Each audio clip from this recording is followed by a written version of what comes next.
To the left, Pellegrini. Inside, Pizarro Golazo. Pizarro Golazo. Here's the goal scorer, Morgan. And he's done it again. Lewis Morgan with his second of the match. Higuain will have the goal. And it's framed the top 90.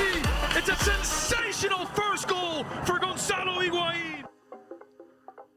What's up, everybody? We have a longtime friend of the pod joining us today for a little kind of season preview-esque now that the schedule's been released. I am talking about Mr. Max Ramos himself. He is the president of the Siege Supporters Group. He is a good friend of the pod. He's just a good friend in general, actually. But Max, how are you doing today, bud?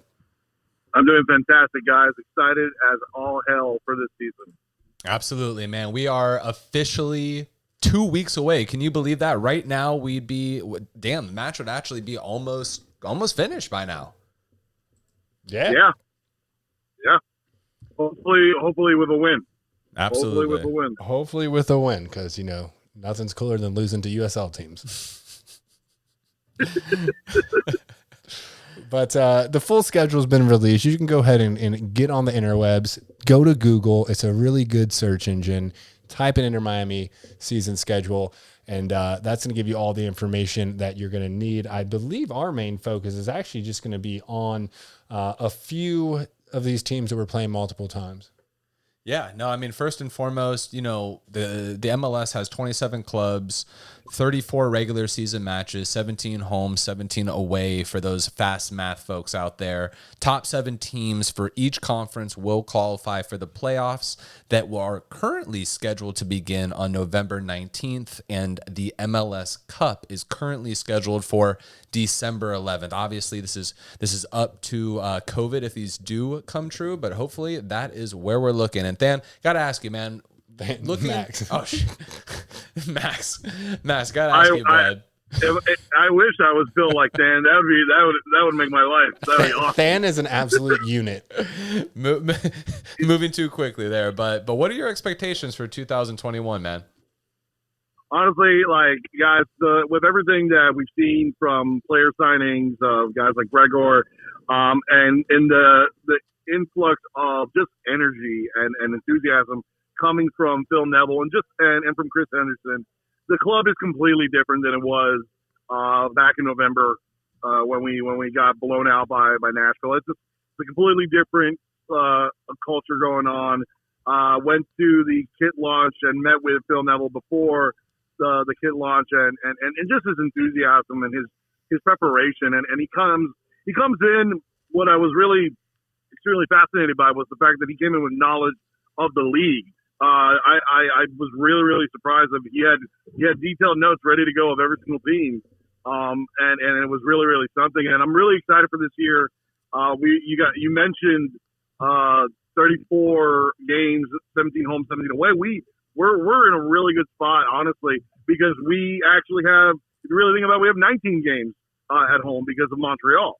Mm-hmm. And Montreal playing at our stadium, and also with Toronto playing in Florida, we're going to have some of the least amount of travel of any team in the league, and I'm very, very excited for how that will add up with how the squad is being built up. Everything is accumulating to a very good season, in my opinion. I think we're all going to be pleasantly surprised at how good this team is. And we get to take down the newly branded Club de Foot. Club de Foot Montreal, which I do not understand the logic behind that, but you know what? You do you, Montreal. I mean, club foots aren't anything to joke about, but it's Canadian humor right there. Yep. Anyway, but no, the schedule, you're absolutely right, man. It is definitely geographically targeted. We play a lot of teams. Very few teams a lot of times, it really feels like. There's only 2 matches against the Western Conference in its totality. That is our first match against the LA Galaxy, and then a match later on in the season against the Portland Timbers. So, you know, we'll go ahead and make that venture over to the Northwest. But, you know, we had touched on it briefly. We're going to touch on 5 big matches, and really every one of these matches can be multiplied by 3 because each one of these teams, we are playing a total of 3 times time. So we did just kind of want to focus on those 3 clubs themselves. But Max, I got to ask you before we get into these other teams across our schedule, on a scale of 1 to 10, how confident are you in this season for us? I think a solid 7 or 8. Obviously, a new coach coming in is good. There's going to be a little bit of a learning curve that we're going to have to figure out, especially with, unfortunately, we haven't had much of a preseason to work with. So I think it's gonna it may be a slower start than we wanted because of the lack of preseason training and such. But I think by summertime, we're going to be very, very happy with what we're seeing out on the pitch. I think this team is going to really just look competent, which was the main thing that it felt was lacking last year, with competency. Mm-hmm. It was the simple things that we could not do. I think just having some sort of actual continuity in the little things and the most basic things about the sport, we will succeed just by that, because we have the talent. The talent's not the issue. Now I feel it really was the little things that maybe the new staff is bringing in that I'm very excited to see on a day-to-day basis. Absolutely. Sitting on the footsteps of this season, I think every fan out there is widely optimistic. I think about a 7 to an 8 is as strong as you're going to get. I think that there's some widely people out there who go to a 10. I don't think that that's as much realistic as, keeping around a 7 and 8, which I do agree with you there, bud. But, like we talked about, this season is going to kick off fast. It's 2 weeks away from recording this podcast, and that first game is going to be against the LA Galaxy. That match is going down on Sunday, on April 18th. So that match is at 3 p.m., which is right in the afternoon. Bring your sunscreen, bring your hats, do what you got to do. But that South Florida heat is really no joke, and it's pretty much poetic justice the way that this campaign is going to start off for us. I mean, the season's going to begin under Phil Neville as the Inter Miami head coach, which is funny enough because this was supposed to be our first ever home match for Inter Miami last season before the whole world went down and shut down. So, there's a little bit of a poetic justice to it all. But so the reason the schedule restarts where it left off, and Max, I got to ask you, what's your thoughts on that first game against LA Galaxy? I'm very excited for it. Obviously, we were all extremely disappointed last year. 2 days away from it happening, our first ever game at home, and obviously the world shut down and the league shut down and everything happened how it did. And I think that was, for a lot of people, I think the start of just a year of disappointment in total. When you really look at last season, was just how it started out for us. But for the game itself, the Galaxy had a really, really rough year last year. One of the worst ones they've had in a long time. Their star signing, Chicharito Hernandez, he just did not perform at all what they thought he would. He came in as a replacement for Zlatan. He did not perform, and he even admitted that he didn't perform. But I think as a whole, they're going to be a better club this year.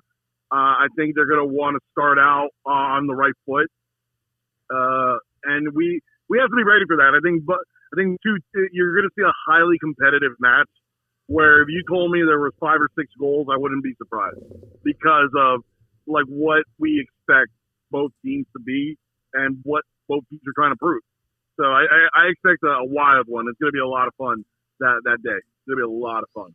I agree with that, and. Reports have been Chicharito's, and we're talking Javier Hernandez, his offseason has been very intense in terms of training, and he is really wanting to kind of correct the issues that there showed last season. He was trying to be the replacement to Zlatan, but really he's a completely different player than what Ibrahimovic is, and I feel like LA Galaxy kind of failed from kind of a system standpoint on him. They just threw him in there trying to have him replicate what Zlatan was doing. And he works in different systems. They're not the same player. So the struggles were there. But I really think that, they're coming off, like you said, one of the worst years they've had in a while. They're going to be hungry to get back on the right track. I think this is going to be an interesting game because both teams know that there were issues last year, pretty significant issues, and are looking to correct that and come out strong. So this will be a very interesting match between, both an Inter Miami team and an LA team that want to get that first win and really want to start on the right foot. Now, everything that happens in those 90 minutes, I think, is going to be nothing but pure excitement. I mean, LA, for having a bad season, still has a really, spectacular roster. I mean, you got Pavone, Sebastian Lletget. They've got some dangerous people over there, but just like we did, we had the excuse that we're an expansion team. They don't have that, but they're going to be looking to come out and get a win on us. Well, actually, Absolutely. yeah, actually, Jay, Pavone's no longer on the club. He went back to That's right. Boca Juniors. That's yeah, right. so That's right. his loan did end with the club, so he'll be back over there, which is one less player to worry about. But, you're absolutely right. Chicharito had a very disappointing by his standards last year. We'll see how he does. Both teams did finish 10th in their respective conference last year, so I know both of these clubs are definitely looking ready to have a bigger impact. But, in terms of new players, LA Galaxy will be looking at, Samuel Granser to make an instant impact after joining from AS Monaco. To give you an idea, he's more, I guess, more like a Pizarro type of person. He has a similar type of impact, very much playmaker on the offensive side of things. And, honestly, I'm looking forward to this game. I think it's a big game for obvious reasons. And, we'll see if we can get that dub. Yeah, I think absolutely starting off the year with a win would be a heck of a feeling, because obviously we didn't win for the first month of league play last year. It was pretty bad. The first 5 games not winning, I think, really showed how much we had to learn as a club. And I think starting off with a win will really, really change minds, especially considering that our last game out in league play, we got annihilated by Nashville. I think a win would definitely change the trajectory of the whole year, in my opinion. Totally. I mean, it's important from a team mentality standpoint to get that first win is very, very important. It didn't happen to our 6th game last season. But listen, guys, this game's going to be a home match, right? And, again, fans are not going to be at full capacity for the stadium. And I think we all agree that it's going to be one hell of a home field advantage when we do get all those fans back in the stands. But for good news, as our club, we are we've won actually 3 of our last 4 home matches. So this is a home match. We're actually doing pretty solid in that fact. That's a good point to make. Yeah. And this first game will be the most fans we've had in the stadium so far. So I think what you'll see on game day, I think it's really going to add an extra boost to the team. The team does tend to play better as the crowd get more into it. I noticed last year, so that's a good sign for the future, in my opinion. No, cannot agree more. And I mean, we were even impressed with how loud the fans were last season at the games we went to, because we're going to have significantly more fans in attendance if, depending on where we're going to fall really between the 3,000 to 8,000. I'm really thinking the club's going to be close to that 8,000 point just to kind of test the infrastructure and everything before going full capacity. But we look forward to that, because that was something that we were talking about. I think it was in the FC Cincinnati game where Mikey hit that beautiful goal to get us into the playing round. We were just so impressed with how loud the supporters groups were, and even the fans on the East and West stands as well. And we were like, wow, if this gets to full capacity, this is not a hostile, but it's definitely not a friendly place for teams to come in and play. I think hostile is the right word. I think the fan culture for this team has already gotten to a point where other teams in the league know that if Miami fans are coming, they need to be ready for some hooting and hollering. It's not we're not a timid fan base, obviously. Very we're Miami, and that's how we just are as a culture, as a city. And I think it really reflects in the fandom of this team. And I'm very excited to see what 1,000 sounds like. And eventually, when we get up to that 18,000, that's going to be madness, in my opinion. I honestly think we will be one of the top atmospheres in the league, and to do it only in our second year in a temporary stadium and everything is a really, really good sign for the future, in my opinion. 100%, man, 100%. And I mean, That is game one. And as we look at game one, we got to look at game three, which brings us to Nashville SC. Our first match against Nashville is going to be on Sunday, which is good. It's a weekend game on, what is that, May 2nd. So Sunday, May 2nd, we'll be playing Nashville SC. So this is going to be the third match of our season. It is going to be our second away match. We're going to go ahead and take on the Philadelphia Union after our season opener against the LA Galaxy. So our first away match will be the Union. Our second away match will be Nashville SC. And I'm looking at this match specifically, guys, because last year, simply put, Nashville outdid us. They were an expansion club in the same year that we were. So a lot of the excuses that we were using for last year, I just don't see holding the same weight with this club. What's your thought as we enter this match?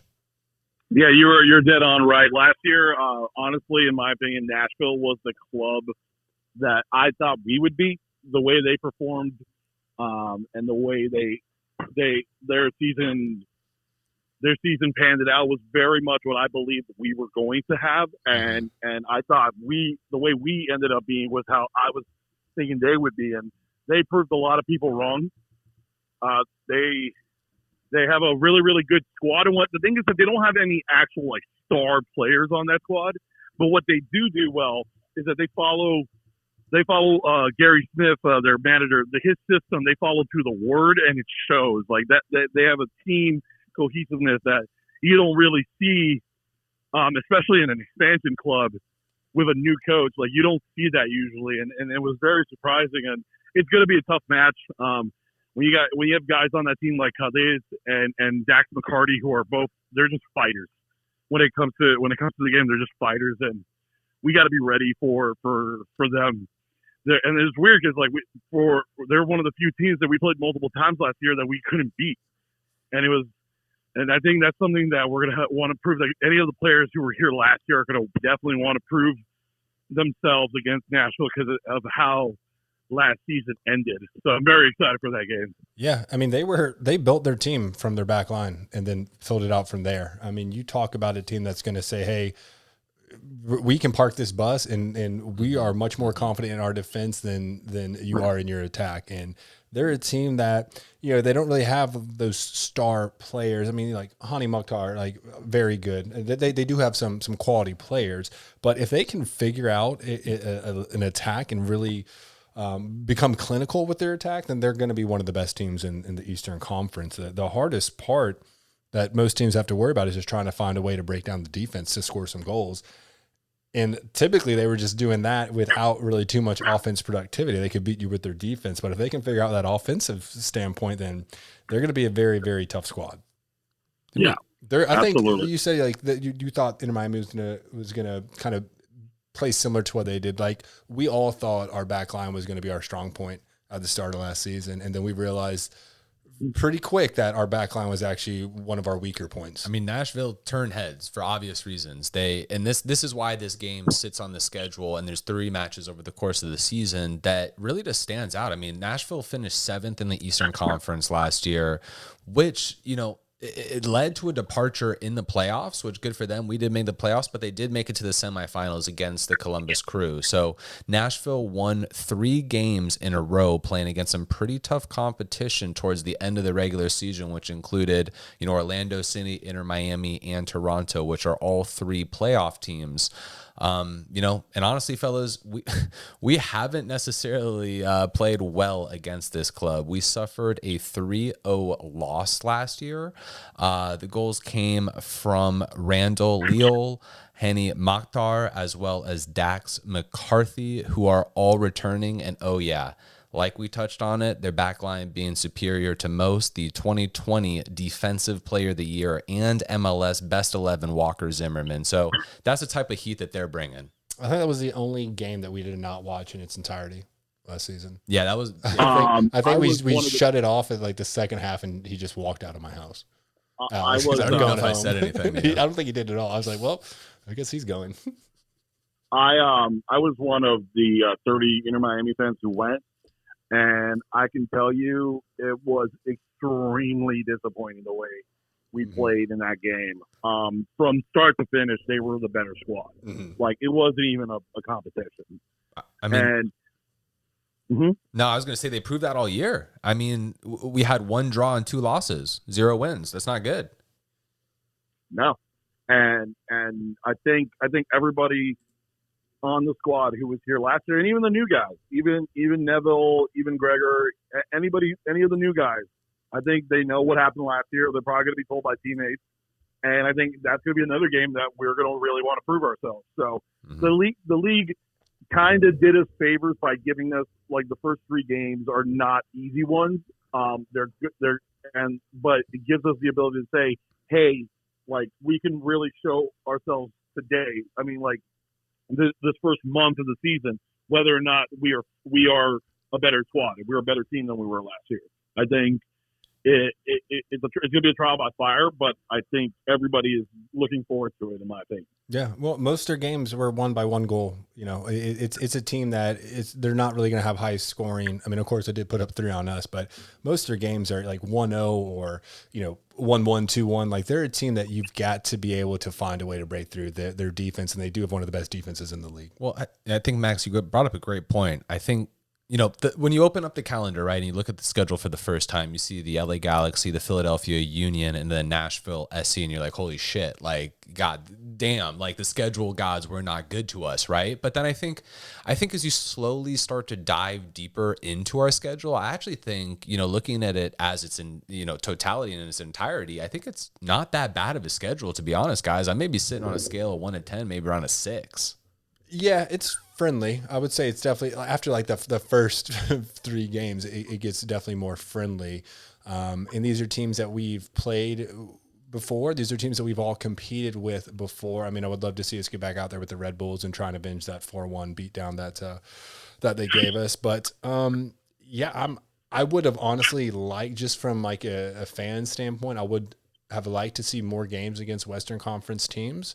But this does give us a pretty decent route to make the playoffs, which is not going to be 10 teams. It's going to be 7 teams on both sides now. So, you know, it's going to be harder to get into the playoffs. This schedule is definitely more friendly to that, but our work's cut out for us, and we got to go out there and get results. Absolutely. Honestly, man, like, it's one of those things where if you really look at how the first half, like, really shows up, they're giving us another thing that they did very well for us was that, like, a lot of tough games are at home. Like, we play Atlanta May 9th in the afternoon. It's going to probably be still, like, sweltering at home. And then a few days later, we play Montreal at home. Like, and then just getting through our season, you look through our schedule, we have a lot of really, really good setups where we're playing at home at least back to back, at least back to back every single time, right? And then if you scroll into like July, like if you consider the fact that Montreal is there, we're only leaving Miami once in the entire like month of July, which is awesome. Yep. So I think everything's setting up for the midsummer run is going to be amazing. We were just talking about that. We're really gonna jump up, in my opinion. We were just talking about that 3-game stretch in July. I mean, July 21, July 25th, July 31st, not to mention birthday of mine on July 23rd. Like, that's going to be a hell of a week to be down here. 10-day stretch, but that's going to be a lot of fun. Yeah, and the fact is that the biggest trip we make that in that time is going to Orlando. A midweek game against Orlando, which obviously they did the fans no favors by making the Atlanta and Orlando away games midweek games. That was a big bummer to find out, because I was very much looking forward to going, and obviously depending on the situation with work from home and everything, obviously I can still make it, and I'm sure a lot of people are too. But having a derby in the middle of the week is not nearly as fun as a weekend throwdown. Of course. But well, maybe we can all work from home from Orlando that week. But no, I mean, I think even a big part of that 3 game home span home match is against the New England Revolution, the Philadelphia Union, and Montreal. The Revolution's actually our final match of the entire season. So, we'll see how the season unplays, but it'll be good to at least get a viewing of them to see how they come down to the wire. Yeah, they were pretty decent last year in my opinion. They added Alex Butner, who's a pretty good signing overall, and it seems like they're just improving as a club. They also got AJ De La Garza from us, so he probably will be a good insight for them on our team because he played here obviously, and yeah, no, that's going to be another squad that we may have some difficulty with.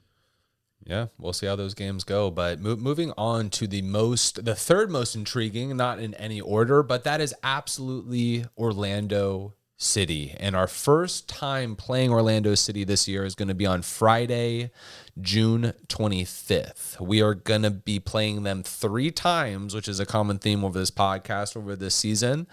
Maybe, who knows? Maybe we play them in the playoffs. But during the regular season, 3 matches.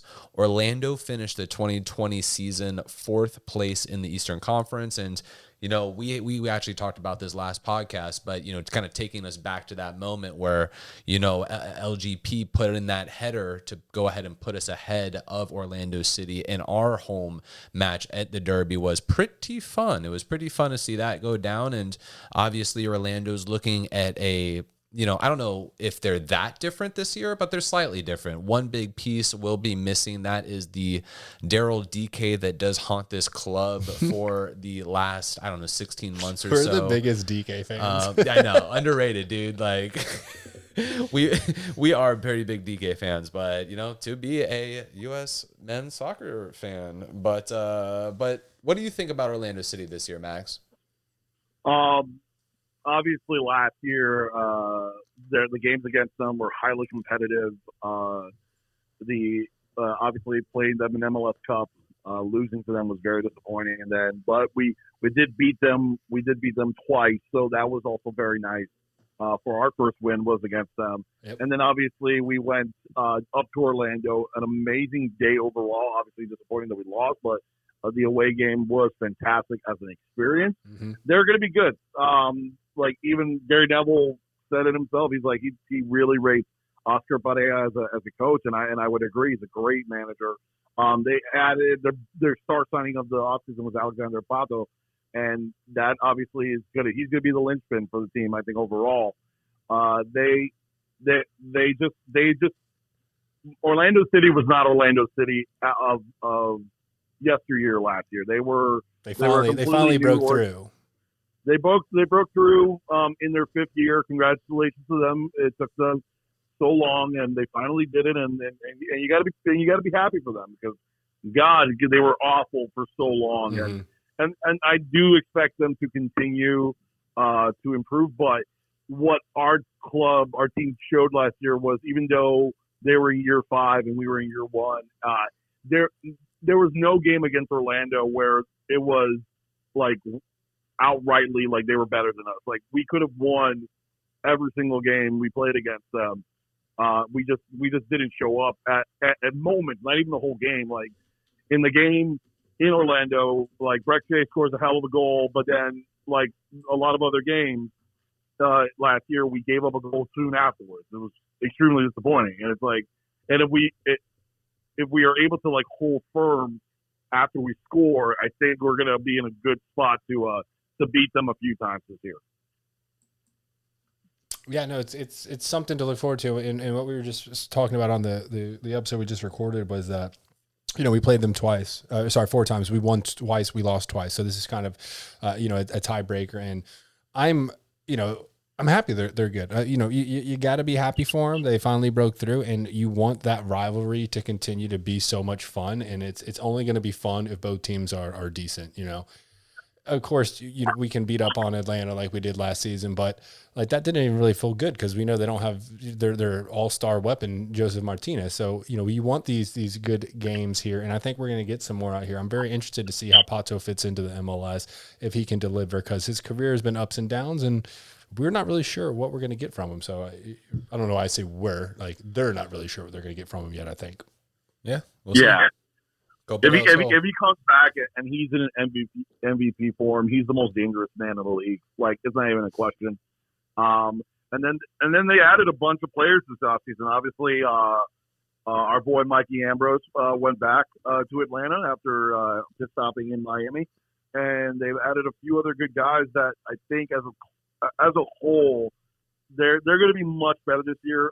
They have a new coach in Gabriel Heinze, who very famous Argentine player, and I think he's going to take them back to that 2019. That 2018 form of under Tito Martinez, and I think it's going to be one of those things where they're going to definitely have a revival. I think that's another team that we're going to probably get our all from, because they're trying to prove something as well. Mm-hmm. They really want to get back to that form that they had a few years ago, and I think games against them are going to be very, very difficult. But I'm very excited for them as well. Yeah, I mean, Atlanta is kind of like our runner-up rival, I guess, right? Like, last year we actually played pretty damn well against them. Our record held pretty strong. We didn't lose to them. Yeah. We were undefeated against them. Exactly, right? And we have we dominated them last year, but I don't think that's happened this year. I think they're going to be battles. They're going to be very difficult, and we got to be ready for them. Yeah. I honestly think. I heard that. And when it comes to rivalries, honestly, what I felt last year is, like, I have a lot of friends who are Atlanta United supporters, so it's a little different. Honestly, after last year, obviously Orlando is number one, A, B, C, D, but Nashville is like the bane of my existence. Like, after going to their stadium and interacting with some of their fans, and then the way they would play against us, I'm like, I think they could become a rival over time if you really think about it. Yeah, no, I think they'll have to establish that. We had been talking about that. We thought the biggest rival we were going to have would be Atlanta United. That was prior to Martinez going down. But the reports I've seen is, like, they're like calling him like similar to just like a freak athlete, almost like a LeBron James, and mainly like in his healing ability and how he was able to really fight and keep pushing to recover as fast as he can. I think he's going to come out there on a mission with a brand new shiny knee and come out like the Terminator. I don't want to lose to Atlanta, right? I want Inter Miami to win, but I would love to be able to see him come back and get to the level that he was, because he was a monster. Yeah, I mean, the first time we do play Atlanta is on May 9th. That is a home match against Atlanta. But honestly, fellas, the match against Atlanta that I have scheduled on the calendar is really September 29th. That kicks off a 3-game road trip, starting with Atlanta, then moving over to Portland. So that's when we talk about that West Coast trip. And then, we're bouncing over to the Columbus Crew. So super tough junction in the schedule for us during that time. After that. It's not going to be easy. So we'll see how Toronto plays. Last year, they did finish 12th in the Eastern Conference, but obviously that was without Josef Martinez, despite, kind of. You mean Atlanta, not Toronto. Yeah, I'm sorry. Yeah, well, Atlanta, yeah.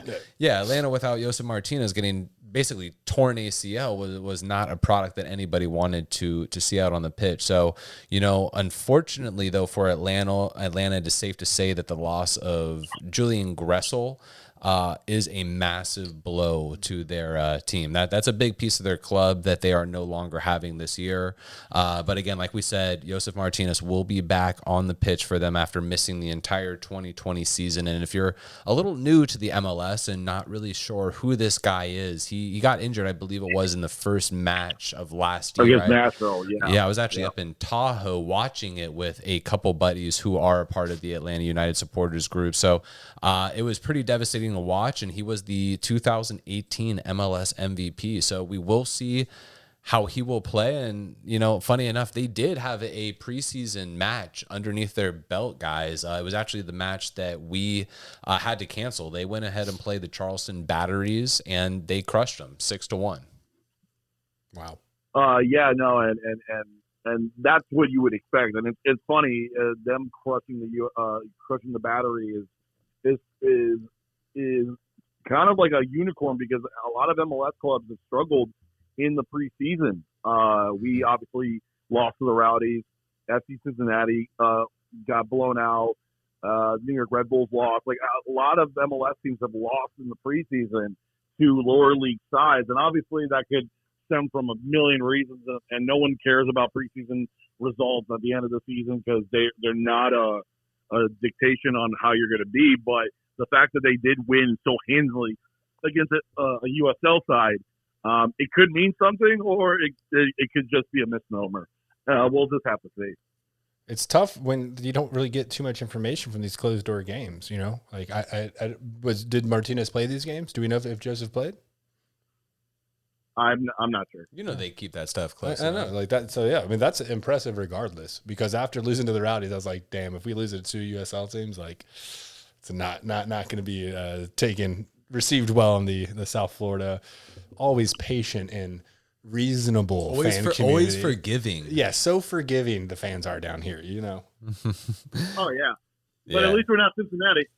Always remember that. At least we're not Cincinnati. Ain't that a fact? As we did crush Cincinnati and crawl our way into the playoffs last year, this really brings us to our last of the 5 teams that we got our eyes on this year, and that's really Toronto. Looking at the match on Wednesday, October 20th. Really have this game circled for 3 reasons, fellas. It is the first homestand back from a 3-game road trip that we did just talk about. So we're going to go ahead and see how they look back in the home arena. And also, you know, don't look ahead, but at Streak Alert, you know, this looks like a promising part of the schedule. And I think when we talked about this in the beginning of the episode is, you know, our first real month is pretty tough. It's a gauntlet, but over the course of time, it does loosen up. It does become a little bit easier for us. And when we do play this match on October 20th, it will be the start of a 3-game homespan that I think that we can go ahead and beat. So first off, Toronto. Secondly, a home match against Cincinnati, like we just talked about, and actually an away match against Atlanta United. We'll see how they're doing. And then a homestand against New York City FC. So, you know, we'll see. It's a close with the New England Revolution, but honestly, I think that's looking pretty partial to us. But yeah, this Toronto team honestly does leave a pretty bad taste in my mouth. I think, Max, for obvious reasons, like you talked about Nashville last year, I think this kind of has a distinct, relatively similar taste in my mouth. And that's really what I deem the Ben Sweat game. I think that will go down as, it was that penalty. And we had a lot of hopes riding on that match, and we played extremely well, you know, for what? I would say about like 82 minutes, 83 minutes or so. And then, you know, just one mental lapse would seem like a common thread over the course of the 2020 season lost it for us. I feel like most of our games were lost just off one mental lapse like that. And I mean, Toronto is a pretty stacked team. Shout out, you know, Ao Akinola. I mean, you got to respect that young dude. He's shredding, but they've got, you know, Pozuelo, Lorea, Derek De Leon, who is, I think, probably the super sub of the MLS.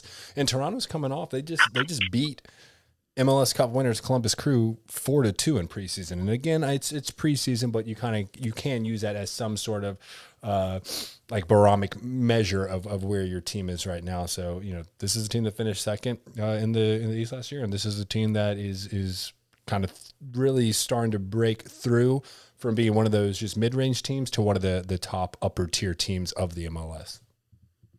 Yeah, the only thing about Toronto, and it's something I'm also thinking about for Montreal, is that they're not going to be home for the season. They're going to be playing in Florida. I'm actually looking at their schedule right now, and they have only 3 games slated of where exactly they're playing, and they're going to be playing in the Orlando area for the first 3 games. But I've also heard rumors of them playing in Tampa and such. So, like, I think since we get them so much later in the season, it'll be a real it'll really be seen how it's dealing the team mental aspect of not being home and being with your family and doing your normal routine is going to affect the Canadian squads when we play them. Like that will be something that has to be considered over time. So hopefully we get them in a good place that we could hopefully go see them. If we play Toronto in Florida, that'd be great. And then obviously when they come here, hopefully the weather is getting to a place that they're going to be pretty miserable with the heat, and we can probably get one from them from there. Yeah, I think this is valid point too.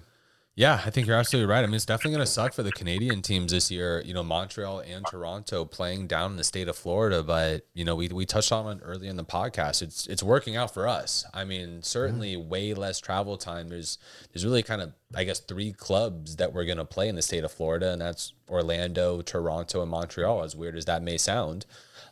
Sorry. So sorry about it, but no, I mean Toronto's through and through always a club that you are never going to, I guess, look past, right? They have seasoned players like Josie Altidore, Michael Bradley, players like that offering stability in the club, and honestly, Toronto's in it this year. I mean, they got a new head coach, Chris Armas, who will be joining them from the Red Bulls, and the Red Bulls back in 2018 did win the Supporter Shield, so I think they have high hopes over there. Yeah, no, the Red Bulls, they took a little bit of a step back, especially after Jesse Marsh left for Salzburg. But they've done I think they've done a pretty good job of building up their roster. And obviously, they had their way with us last year. We obviously are going to have something to prove, and that, I think, it's going to be a common theme you're going to hear a lot this year about the squad, of how they're handling each game, because they know that last year was not good enough for the most part, and depending on which team we're playing, like, it's going to be something to prove against almost every single club. So I'm very excited about that. And now, hopefully by the time we do play the Red Bulls, we're in a good spot. Like, we play them middle of the season up in New York, and then we'll see them again later back here home. And hopefully by that time, we're either wrapping up or putting on a bow for our playoff chances, and we don't have to worry too much by that point. Absolutely. And Max, as we kind of wrap up this show, we got a couple rapid fire questions for you right now. As we know, there are going to be 7 teams that enter the Eastern Conference Finals. Eastern Conference playoffs. What position do you think Inter Miami will be in? Honestly, 4th or 5th, probably. I'm feeling really optimistic of what this team is going to look like. I think they're going to see a lot of players who were here last year. They're going to probably carry themselves with a much better air than they did last year, because I think top to bottom, just the way the club is being operated this year is so different. With Beckham personally having a hand in it, with Neville and Henderson steering the ship, I think you're really going to see a huge change in just the trajectory of the club this season. And I think good things are going to happen. And hopefully we can get deep into the playoffs and also hopefully make a U.S. Open Cup run and maybe win it. Those things are all on the table. I feel very, very confident in this club. And honestly, the fan bases, like everybody I talk to, the excitement in the air is awesome. Because last year, obviously, the excitement was that we had a club and we were playing, but it turned quickly into disappointment because of the fact that we lost so much or that we gave up so many leads. Like, the excitement is tangible to how it was at the beginning of last year, running up to the LAFC game, and even after the LAFC game, because we played so well considering. That's where we are right now, and that's how everyone is feeling. Everyone's feeling really excited. I'm excited. I know you guys are.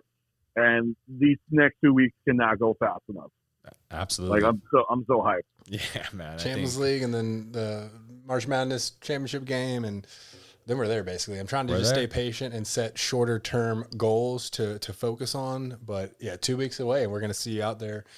We're going to be in the supporter stands as well, so we really look forward to this. So, Max, let me ask you this. It sounds like we're all confident about this upcoming season. Do you feel that there's a chance that Inter Miami can be holding that cup at the season finale? I'm not going to say that we are.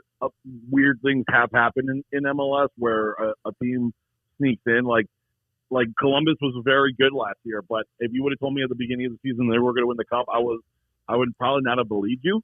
So it's one of those things that definitely everything is possible. Like, if Lewis Morgan has another year like he did last year, if Pizarro finally gets going, if our back line holds still, like there's always a chance. And obviously, like I mentioned before, there's also the U.S. Open Cup, which definitely could, the way that it's being worked this year, that if we get in and we qualify for it, it's definitely something we can go for.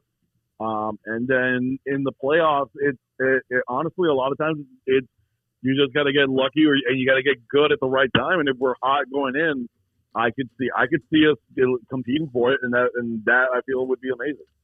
Yeah, well, right now, Max, Vegas is holding a plus 1,600 line for Inter Miami to hoist that trophy at the end of the season. So for all you people out there, this is an educational podcast. So if you went ahead and put $100 at the beginning of the season, you would win a total of $1,600 at the conclusion of the season with that win. And, guys, I got to ask, do you know the top 3 teams that are favored right now in the MLS to bring home that trophy? I'm imagining Columbus, LAFC, and Seattle. Damn, it's FC Cincinnati. No, you nailed that. Actually, you got it all. You haven't even seen the script, and it felt like you look at the script more than Jay does. Yeah, so you haven't even looked at his misspelling of Columbus to Colobus. Moving fast. Wow. If you were spelling Cincinnati incorrectly, I understand. But Columbus, really? I stick to Cincy on the Cincinnati references there, bud. But that's all right. He spelled batteries RYS. Like it'd be RIES. Yeah, it's a singular battery. So we don't need to focus on me so much. Just know that I'm a big supporter of the red squiggly line when it comes down to it. Yeah, there you go. He does spell check. And good news not for Inter Miami fans, but if you just want to see some MLS action earlier than expected because they have closed door policies, the CONCACAF Champions League round of 16 is going to kick off on Tuesday, April 6th, and then they'll have additional games Wednesday, April 7th. We imagine this podcast is dropping on Wednesday, so go out there. You can see Portland, you can see Atlanta United, you can see Philadelphia, you can see Toronto. Just get back in the good soccer feels, man. I'll be watching that Atlanta game, though. I want to see Mr. Joseph Martinez coming back with a vengeance. Mm-hmm. We'll see. We'll see, sir. The season is upon us, Max. We do thank you. We do thank you for joining the podcast today. As always, thank you for listening. If you like this podcast, go ahead and drop us a 5-star review on Apple Podcasts. Be sure to click subscribe and tell your friends, and follow us on all social medias, and watch out for Pink Smoke dropping next week. We appreciate it. Max, you got any plug for you, bud? Just come out and join us on Saturday. This week is April 10th at Britain Front Beerhausen in Coral Gables. We'll be watching El Clásico, Barcelona versus Real Madrid. Come join us, and if you're a member, 10% off your bill, and come join us for the fun. All right, my man. As we end every episode, Vamos Miami. Vamos Miami. Vamos Miami. Be good, brother. Peace.